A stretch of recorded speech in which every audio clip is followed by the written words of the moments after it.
আজ আমরা যারা বাঙালি সন্তান, সকল বাঙালি সন্তানের কাছে অত্যন্ত গৌরবের দিন, গর্বের দিন, আমাদের আজ আত্মপ্রকাশের দিন। আমরা যারা বিদ্যালয়ে লেখাপড়া শিখতে এসেছি, লেখাপড়া শেখা শুধুমাত্র পাঠ্য পুস্তকের যে পরীক্ষামুখী পড়া, সেটা কিন্তু প্রকৃত শিক্ষা নয়। আমার শিক্ষার অঙ্গন আরো অনন্ত, আরো অসীম বিস্তৃত। সেই জায়গায় আমাদের একটা দায়বদ্ধতা থাকে, প্রত্যেক শিক্ষার্থীকে তার সমাজ, সংস্কৃতি, ইতিহাস এবং দেশের প্রকৃত স্বরূপ সম্পর্কে তাদের একটি দৃষ্টিভঙ্গি নির্মাণ করে দেওয়া। এই নির্মাণের অংশ হিসাবে আজ আমরা এই অমর 21শে ফেব্রুয়ারির তাৎপর্য ছাত্রদের মুখ থেকেও শোনার চেষ্টা করেছি, আমরা কিছু বলার চেষ্টা করেছি। আমরা বাঙালিরা অনেক আগে থেকেই জানি, আমাদের ভাষায় উচ্চারিত হয়েছে, মোদের গরব মোদের আশা আমরি বাংলা ভাষা। কি জাদু বাংলা গানে, গান গেয়ে তার মাঝি টানে, গেয়ে গান নাচে বাউল, গান গেয়ে ধান কাটে চাষা।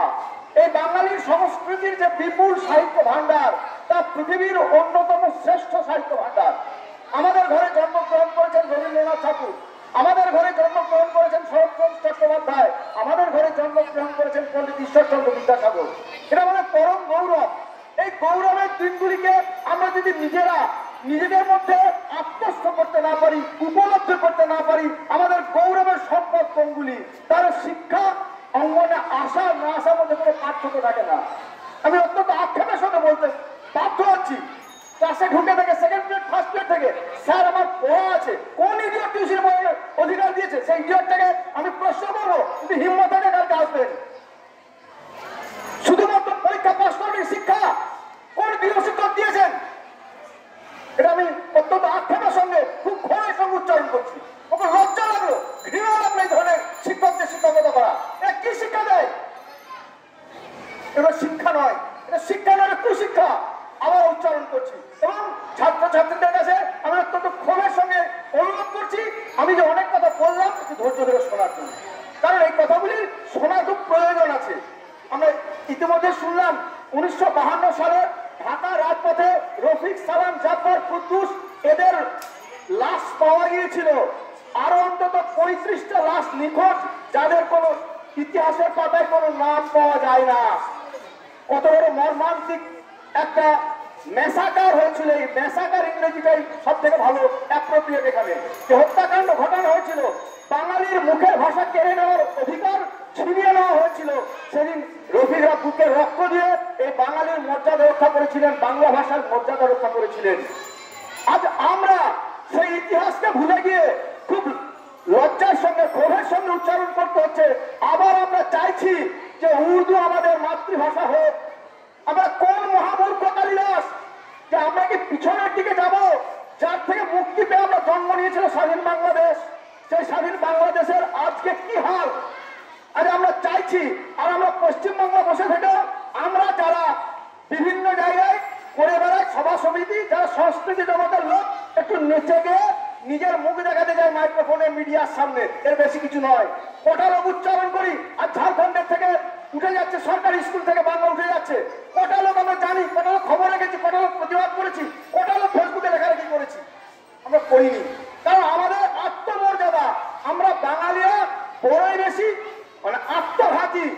বাঙালির ঘরে এত সম্পদ, তবু আমরা নিজেদেরকে অবক্ষয়ের দিকে ঠেলে দিই, নিজেদেরকে মর্যাদা দিতে জানি না বলে বাকি অন্যান্য প্রদেশের লোকেরা আমাদের বুকে লাগতে পারার সাহস পায়। আজ আমরা খুব স্পষ্টভাবে বলতে চাই, আজ ভারতবর্ষের বুকেও এইরকম একটি খেলা চলছে। সমগ্র প্রদেশের বুকে হিন্দি ভাষা চাপিয়ে দেওয়া হচ্ছে। আমরা কি একটা ভারত প্রতিবাদ করেছি? আমরা সবাই আর কেউ প্রাতরাশ বলি না, টিফিন বলি না, আমরা তো সকালের জল খাবার বলি না, সবাই বলি নাস্তা করব। এই যদি আমাদের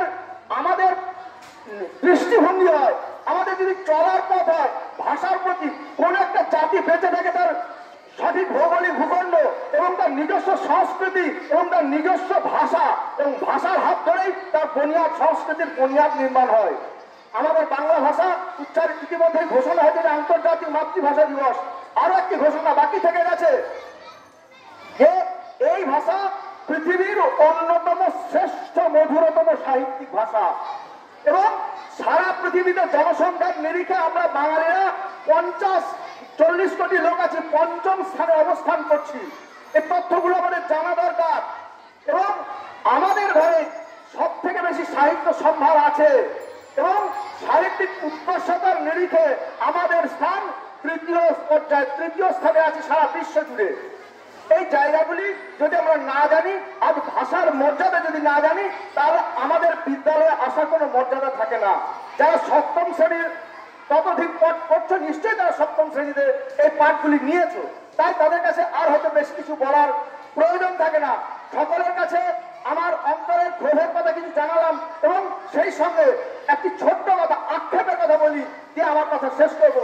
মাইকেল মধুসূদন দত্ত, যিনি গর্ব করে অনুভব করেছিলেন যে আমি ইংরেজিতে লিখবো, যিনি বাংলা তার হিন্দু ধর্ম পরিত্যাগ করে খ্রিস্টান হয়েছিলেন, পরবর্তীকালে তাকেও আক্ষেপ করে বলতে হয়েছে, হে বঙ্গ ভান্ডারে তব বিবিধ রতন, তার সঙ্গে অবধ আমি অবহেলা করি, পরধন লোভে মত্ত করিনু ভ্রমণ পরদেশে, ভিক্ষা বৃত্তি কুক্ষণা আচরি, কাটাই বহুদিন সুখ পরিহরি, অনিদ্রায় অনাহারে সতিতায় মন, মজনু বিফল পাপে অবরণ্যে পড়ি, কেলিনু শৈবালে ভুলি কমল কারণ, স্বপ্নে তব কুললক্ষ্মী বয়ে দিলা পরে, পরে বাছা মাতৃকোষে রত্নের রাজি, এ ভিখারি দশা তবে কেন তোর আজি, যা ফিরি ঘরে অবধ তুই যারে ফিরি ঘরে, পালিলাম আজ্ঞা সুখে পাইলাম কালে, মাতৃভাষা উপখনি পূর্ণ মণি জালে। আমার সকল বাঙালি সন্তানের অন্তরে এই পূর্ণ মণিময় বাংলা ভাষা জাগরিত হোক, বাংলা ভাষার প্রতি শ্রদ্ধা জাগরিত হোক। এই 21শে ফেব্রুয়ারি এই মহান দিনে সবার কাছে আমার এই মিনতি জানিয়ে আমার কথা শেষ করি।